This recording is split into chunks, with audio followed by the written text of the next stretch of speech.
What in the JD Vance happened with Cars 2? Today we're diving into why this sequel is one of Disney Pixar's most unexpected and controversial movies ever made.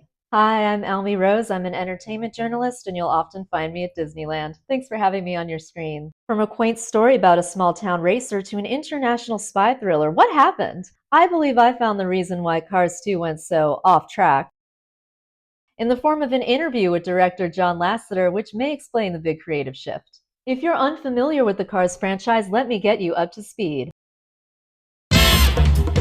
Cars told the story of Lightning McQueen, a racing car voiced by Owen Wilson, who found himself stranded in a small town but found a heaping dose of friendship along the way. Some of these lovable friends include Tow Mater, a tow truck voiced by Larry the Cable Guy, and Doc Hudson, a former big shot racer voiced by Paul Newman. Fun fact, Cars was Paul Newman's highest grossing movie. It was also his final film role. That fact is less fun.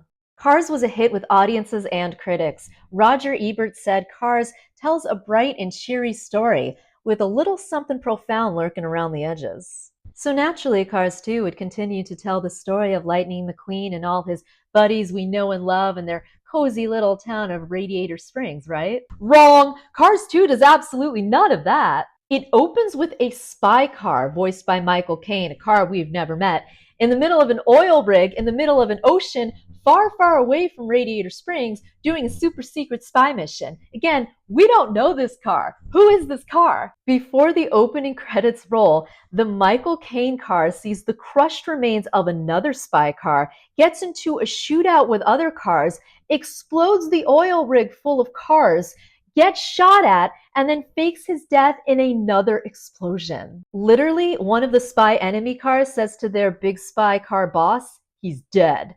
It's a lot. Again, we don't know this car. We don't know any of these cars. We don't know what's going on or why this is happening. Who is this stranger car? It only gets weirder from there, because for some reason, the tow truck character is the protagonist of this film and sets out to complete a spy mission with the Michael Caine car. I forgot Lightning McQueen was even in this movie. Wow. Because there's also another subplot about a billionaire car and his fuel being used in a race, but it's being sabotaged maybe. And then also Mater gets assaulted in a toilet. And like, why is Mater using a toilet? Why do cars go to the bathroom? Why are there car bathrooms? Why does this movie want me to think about that? I don't even want to think about that. Raise your hand if you want to see Mater use a toilet. No one's hand should be raised. Fans and critics weren't happy with the much-awaited sequel. It got a 39% on Rotten Tomatoes from critics and a 45% from fans.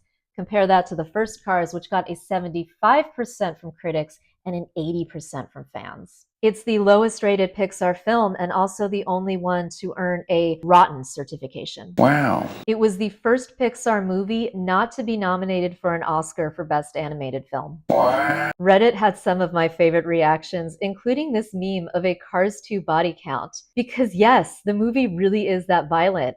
All the cars have guns. Whether you're here for the chaotic spy drama or just wondering what Pixar was thinking, there's no shortage of opinions on Cars 2. Entertainment Weekly critic Owen Gleiberman said, "What on earth was the gifted director mogul John Lasseter thinking?" So what was gifted director mogul John Lasseter thinking? John Lasseter is the former chief creative officer of Pixar. He's a director, producer, and animator, and is responsible for some of the company's early hits, including Toy Story, A Bug's Life, and Toy Story 2. He even turned down directing Toy Story 3 so he could direct Cars 2. Personally, I'm wondering if it's because he wanted to turn Toy Story 3 into a spy thriller, and someone gently said, maybe not this franchise? Because the spy idea can be traced to one man and one man alone. An interview with IGN Entertainment in June of 2011 explained why this movie is the way that it is. When IGN asked, what sparked this film's idea, Lasseter replied, "It came from my own personal experiences of traveling around, doing publicity for cars and thinking about what would Mater do in Tokyo and London and Paris and Italy and all these places. And I thought, oh, this would be really fun to take them around the world." So that explains why Mater and why Tokyo and London, etc. As for the spy genre, it's really, really simple. Lasseter said, "I loved, loved, loved spy movies. I have 5 sons and we're just crazy about spy movies, all types. And I grew up on The Man from U.N.C.L.E. That was my favorite show when I was a kid.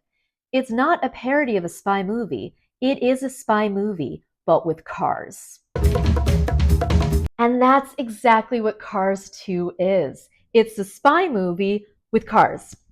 And Mater getting assaulted by a car toilet. Mater assault aside, Cars 2 is actually a really fun spy movie. It just feels disconnected from the rest of the franchise. Maybe that's why Cars 3 completely ignores the events of Cars 2 and just picks up where Cars left off. Was this just a passion project that went a bit off course? Or a bold experiment that didn't quite cross the finish line? Should Cars 2 have stayed in its lane? Love it or hate it, Cars 2 is definitely one of Disney Pixar's strangest sequels. But what did you think? I'd love to hear your thoughts. Please comment, especially if you have an accurate Cars 2 body count. I'd love to know. I'm Elmi Rose. Thanks for watching, and subscribe if you'd like to see more pop culture deep dives and Disney moments. Ka-chow. Okay, wait, I got more. Should Lasseter have been given the green light? Was Lasseter running on fumes? Was Lasseter racing to finish the project? Was Lasseter gassed out? Still got it.